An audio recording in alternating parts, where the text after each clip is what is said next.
Welcome to this week's episode of the BDC.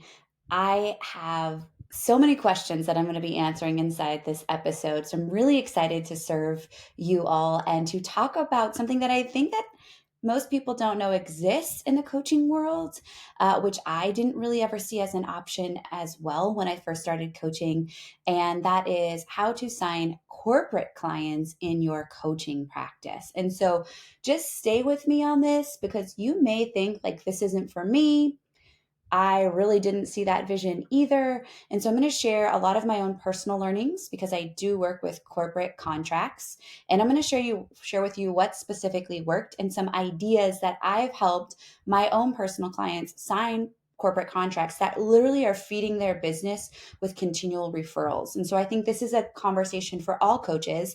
And the other thing I would so appreciate is when you listen to this episode, if you would share it with another coach practitioner in your world that you think would benefit. I want you guys to understand the power of one listener that listens to your podcast or listens to your IG or reads your blog or watches your social media content. One listener for me on the podcast could turn into literally hundreds of thousands of downloads. And here's how that happens is they listen and they continue to listen to each episode we release, which would be maybe 100 episodes this year or over the years.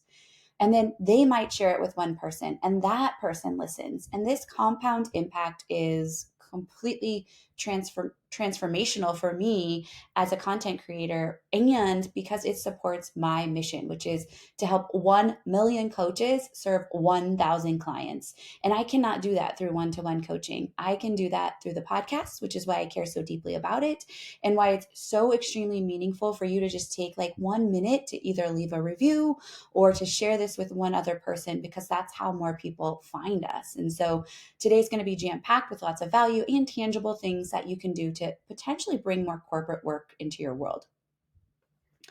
So coaching is not just about one to one. I think that when I think back to all the certifications I have, which are bountiful, and to think of all the education I've done, and mostly when I've stepped into those rooms, a lot of the dialogue is from one to one work. And that is wonderful. But we also have lots of other containers, and they really miss out talking about these kind of two sectors that exist in coaching. And one is public, right, which is what the majority of coaches are doing. There's basically the entire world is their oyster, and they are selling their services to those people. This other chunk, though, which we're going to focus on today, is the private world, private corporations, private organizations that you have the opportunity to reach into and bring your form of coaching. You know, it's my belief that every single person on this earth could benefit from a coach in some capacity. And because there's so many of us doing a have diverse styles and niches that we're serving, that different corporations have different pain points that you may serve. And so from my perspective, this is powerful. And the majority of the coaching world is focusing on client acquisition in the public sector. So you're utilizing, like I am right now, all of this is the public sector. There might be somebody listening that is in a corporation and they hear, oh, Amanda does corporate work. And that is an option. So I just want to really bring to you there is more than the general population. I missed this for a long time. Actually, I've only really been doing corporate work for about 3 years now, in and out. And I missed it early on, and I wish somebody would have had this conversation. So here I am with you today having this conversation. And I think a lot of the pain point comes from this one particular thing, which is how do I get in? Like, how do I get the in so that I can start having conversations? How do they see the value? What does all of that look like? So I'm going to be really transparent about it today and break it down and help you in the best way possible. And I'm going to break this conversation into several steps. And again, if you ever have follow up questions, feel free to send me a DM on Instagram. That's the best way for you to communicate with me directly.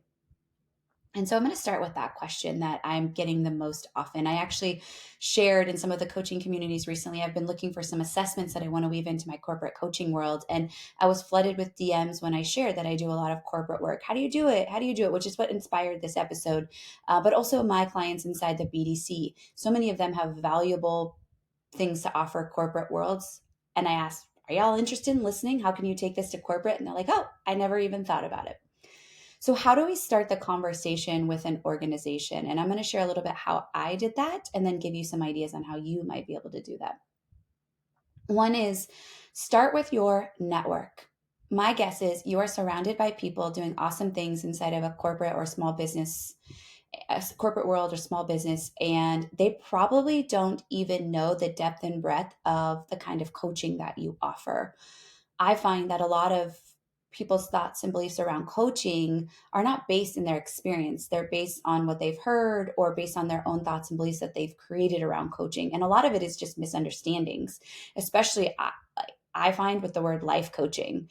There's sometimes a negative connotation, which I'm going to talk about here in a little bit, is how you title yourself matters. And so, in fact, I'm going to add that to my show notes right now so that I do not forget how to hit that, or that I don't forget how to talk to you about that as well. So I think starting in your own network, and so this is where I started. I actually had some close friends.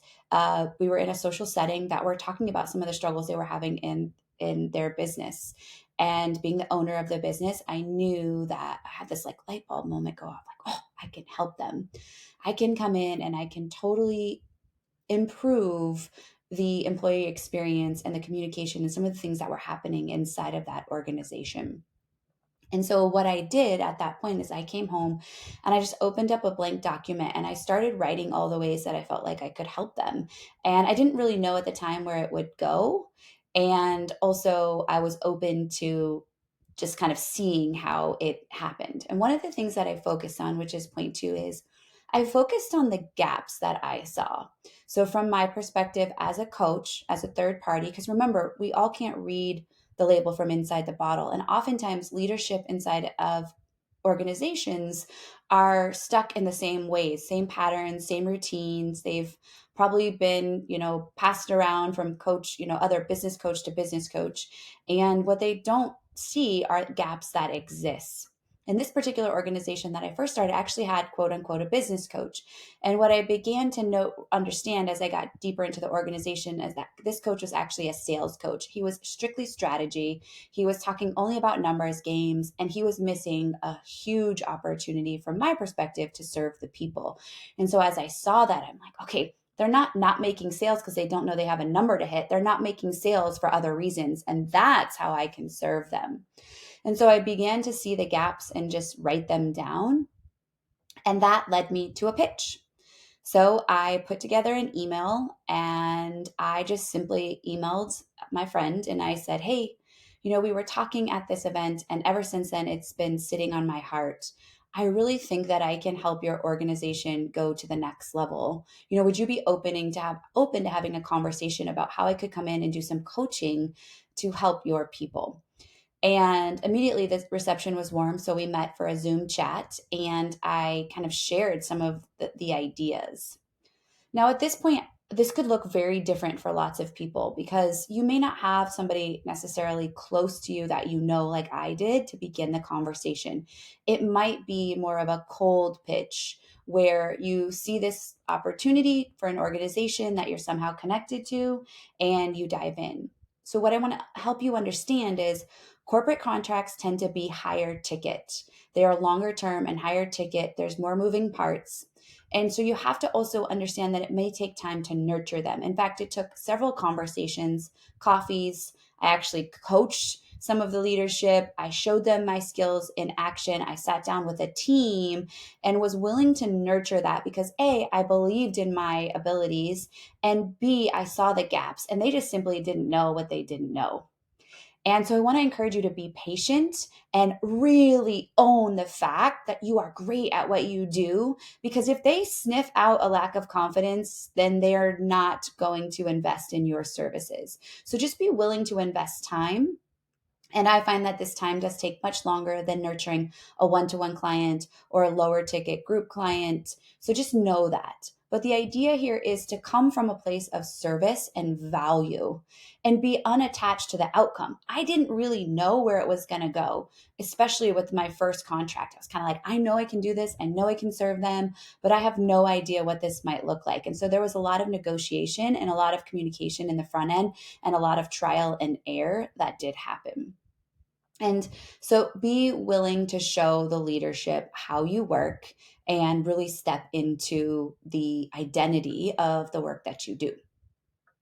And so, moving on to the value piece, I want to be really clear for you to understand that the private sector, like their thinking is a little bit different. When you're working with a CEO, they are looking for a couple things.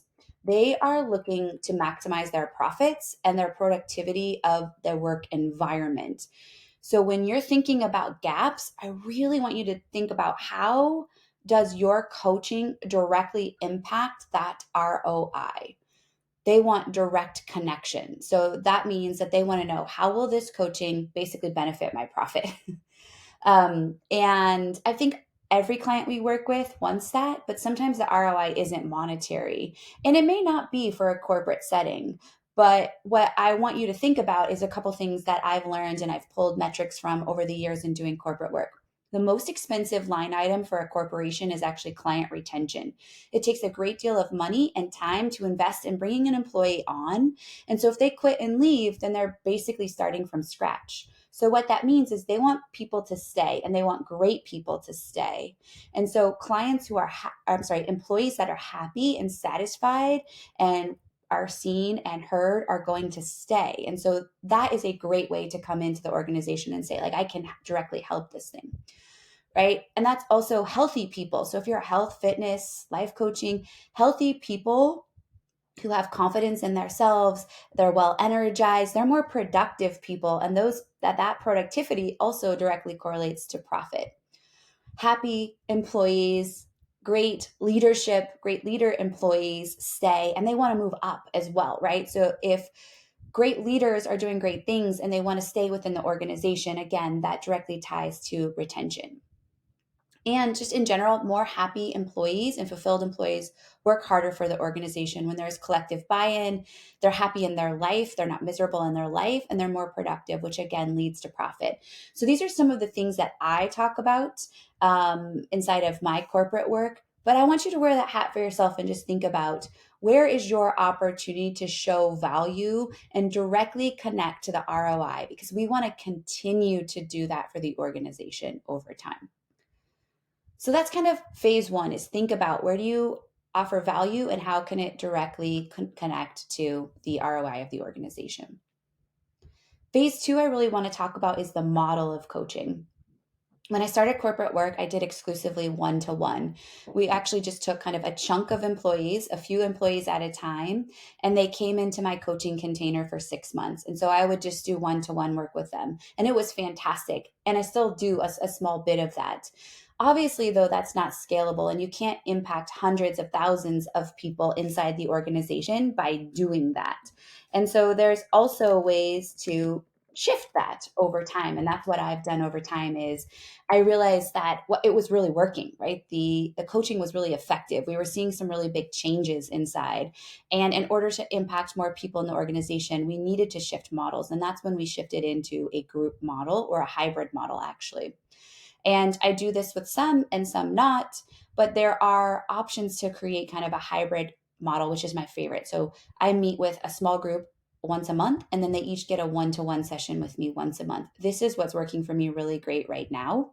And I love it because there's so many learnings that happen in this hybrid group, talking about employee culture, and they learn from each other so well, because the exact same struggles they're having with maybe an employee that works underneath them is the same struggle that somebody else is having. So it's collectively benefiting the whole, and it's really powerful to be in a group like that.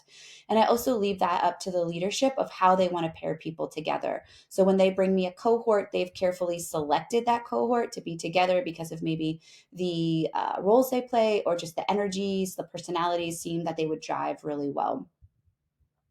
You could also do exclusive group coaching where you don't offer any one to one. I think this is equally effective.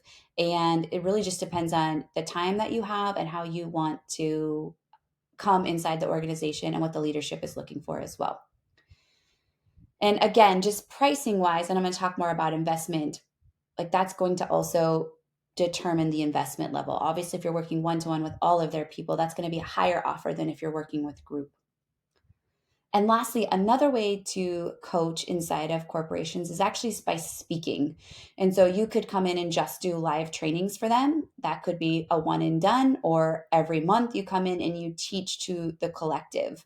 And a sub way to monetize that is if you have some sort of passive course or product, you could actually also pitch to the organization that they could pay like per head. So if you had like a course and you said, okay, I'll come in and speak to your 200, and then I'm going to give you an opportunity to give them all access to this course for $100 per person, and I normally charge $497. So I'm giving you, a 3/4 discount, and 100 times 200 people ends up being a nice little passive dip into, of a cash injection as well. So those are the various models that have worked well for me, and you get to find what sweet spot exists for you. So on to the notion of investment. Now, the investment piece is something that you're going to have to play with.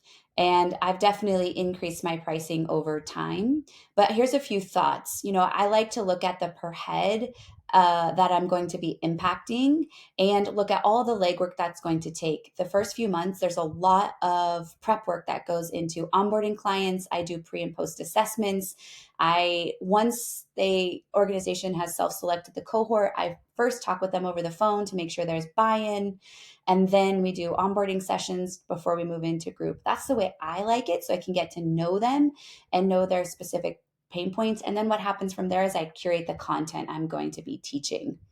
And so I think you have to really look at how do you make this worth your time, and also to understand that the corporate environment operates, the private environment operates different than the public environment.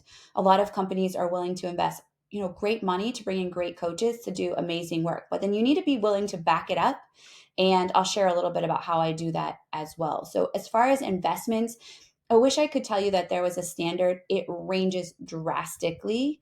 And what I would just encourage you to do is not feel like you have to have a sticking point, and be willing to kind of grow with your coaching experience. So my prices have definitely come up.